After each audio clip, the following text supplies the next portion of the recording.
L'année 2013, décrétée par le gouvernement ivoirien, l'année de la santé, tire à sa fin.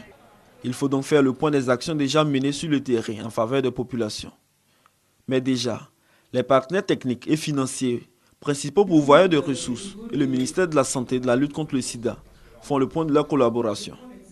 Une façon de faire le bilan et surtout parler d'avenir à travers les perspectives. Des propositions pour être plus efficaces en 2014 dans des secteurs plus particuliers, sectoriels, comme celui de la mère et de l'enfant, dans des secteurs même comme ceux des infrastructures, puisque nous avons vu un de nos partenaires nous proposer, à la limite même, de nous accompagner dans le rééquipement de nos structures sanitaires.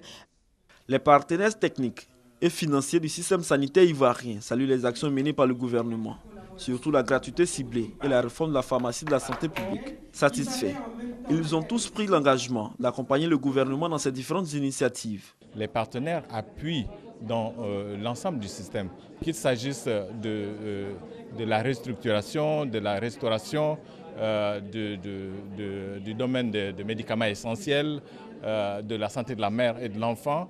Nous pensons que c'est pour ça que le partenariat existe. Donc en tant que partenaire, nous devons accompagner le département de la santé et de la lutte contre le sida dans l'ensemble des domaines où le ministère est en train de travailler. Cette rencontre d'échange a permis au ministre de la Santé et de la lutte contre le sida de faire le point des travaux de réhabilitation entamés dans les différents CHU et le renforcement des plateaux techniques. Dr Goudou Raymond a annoncé la réhabilitation et la construction dès 2014 de nouveaux centres de santé à l'intérieur du pays, à moins de 5 km des populations.